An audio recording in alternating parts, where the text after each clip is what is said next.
ជំរាបសួរក៏ដូចជាសួស្តីទៅកាន់បងប្អូនទាំងអស់គ្នាចឹងនេះនឹងគ្រូមានលំហាត់ប្រតិបត្តិបន្តទៀតអញ្ចឹងលំហាត់ប្រតិបត្តិនេះគឺទៅតាមជាមួយនឹងការចែកឯកធាតុណាអញ្ចឹងចំពោះការចែកគឺយើង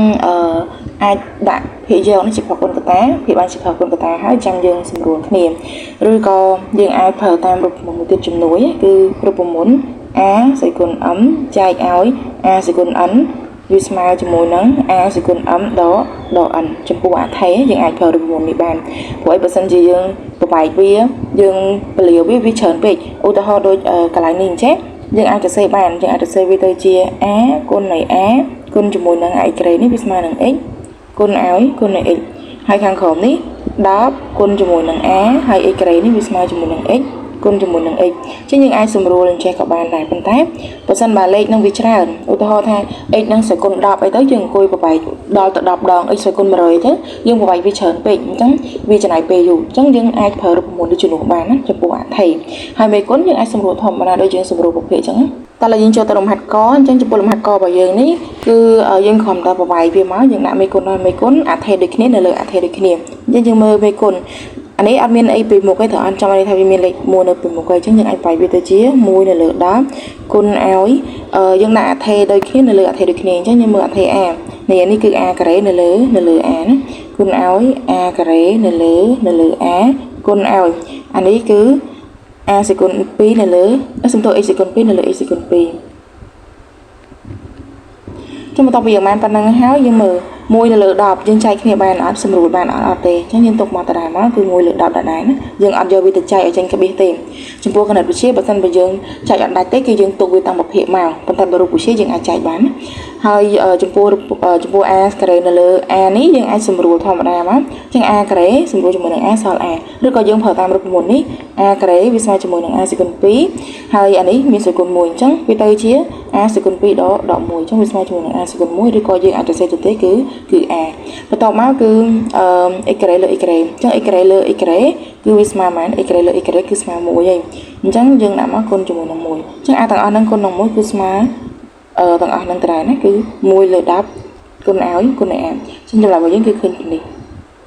ឥឡូវយើងបន្តទៅលំហាត់ខអញ្ចឹងចំពោះលំហាត់ខរបស់យើងនេះគឺយើងធ្វើដូចគ្នាយើងប្របែកមេគុណដោយមេគុណអថេដូចគ្នានៅលើអថេដូចគ្នាមកអញ្ចឹងកន្លែងហ្នឹងគឺយើងអាចសរសេរវាទៅជាមេគុណរបស់យើងភាគយកគឺស្មើជាមួយនឹងដកឬ5នៅលើ4បន្ទាប់មកយើងចាប់ផ្ដើមគុណអថេដូចគ្នាអញ្ចឹងដំបូងគឺអថេ x នេះអថេ x នៅលើអថេ x អញ្ចឹងគឺយើងបាន x សេគុណ7នៅលើ x សេគុណ2គុណឲ្យy ការ៉េនៅលើ y ការ៉េគុណឲ្យ10សេគុណ3នៅលើ10អញ្ចឹងបន្ទាប់ពីបានប៉ុណ្ណឹងហើយយើងមើលមេគុណរបស់យើងកន្លែងមេគុណនេះគឺយើងអាចស៊ីសឬក៏សម្រួលបានទេអញ្ចឹងយើងទុកតារាមកគឺដកឬ5នៅលើ4ហើយចំពោះអថេ x យើងមើលអថេ x របស់យើងគឺ x សេគុណ7ចែកឲ្យ x ការ៉េអញ្ចឹង x សេគុណ7ចែកឲ្យ x ការ៉េគឺវាស្មើប៉ុន្មានវាស្មើគ្នាជាមួយនឹង x សេគុណ7ដកឲ្យ2ទៅអត់ចឹងស្មើជាមួយនឹង x សេគុណ5អញ្ចឹងកន្លែងនេះយើងអាចជំនួសវាដោយ x សេគុណ5គុណឲ្យបន្តទៀតអានេះគឺ y ការ៉េការ៉េចែកជាមួយនឹង y ការ៉េអញ្ចឹង y ការ៉េចែកជាមួយនឹង y ការ៉េគឺវានៅសល់ y ការ៉េនេះហើយអានេះz គីបចែកជាមួយនឹង z គឺវានៅសល់ z ការ៉េអញ្ចឹងចម្លើយរបស់យើងគឺឃើញប៉ុណ្នេះលំហាត់ខបន្តមកលំហាត់កអញ្ចឹងចំពោះលំហាត់កគឺដដែលទេយើងយកមេគុណចែកឲ្យមេគុណអថេដូចគ្នាចែកអថេដូចគ្នាអញ្ចឹងវាស្មើជាមួយនឹងមេគុណរបស់យើងគឺដក32នៅលើ6អថេដូចគ្នាគឺអថេ a អញ្ចឹងយើងមើលអថេ a គឺ a សេគុណ10នៅលើ a ណា a សេគុណ10នៅលើ a គុណឲ្យ b សេគុណ5នៅលើ b ហើយគុណឲ្យ c សេគុណ6នៅលើ c សេគុណ3ចឹងយើងមើលមេគុណរបស់យើង32នេះចែកជាមួយនឹង6ដាច់អត់ដាច់ទេប៉ុន្តែបើយើងសម្រួលសាកសម្រួលវានឹង2សម្រួលនឹង2ទៅគឺវានៅសល់16នៅលើ3អញ្ចឹងបើយើងសម្រួលបានយើងសម្រួលមកឬក៏ចង់ទុកប៉ុណ្ណឹងក៏បានដែរហើយកន្លែងនេះ a សេគុណ10នៅលើ a គឺយើងសម្រួលក៏បានឬក៏យើងប្រើតាមរូបមន្តយើងក៏បានដែរអញ្ចឹងវាស្មើជាមួយនឹង a សេគុណ10ដក1អញ្ចឹងសល់ a សេគុណ9ចានេះគឺសល់ a សេគុណ9ហើយចំពោះ b វិញ គឺ b សេគុណ5ចែកឲ្យ b វានៅសល់ b សេគុណ4ហើយ c សេគុណ6នៅលើ c សេគុណ3នេះវាស្មើនឹង c សេគុណ3យើងអាចយកមក6ដក3គឺសល់3អញ្ចឹងចម្លើយរបស់យើងគឺឃើញប៉ុណ្ណេះលំហាត់កើឥឡូវយើងបន្តទៅលំហាត់ចុងក្រោយគេអញ្ចឹងលំហាត់ចុងក្រោយនេះគឺយើងយកធ្វើដូចគ្នាមកគំរូតែមួយទេគឺដក12នៅលើ15ហើយគុណជាមួយនឹងអានេះគឺ m សេគុណ7នៅលើ m ក្រេបកន្លែងនេះអ្នកគ្រូប្រើវិធីកាត់មួយទៀតណាយើងអាចកាត់ក៏បានដែរមិននេះអ្នកគ្រូ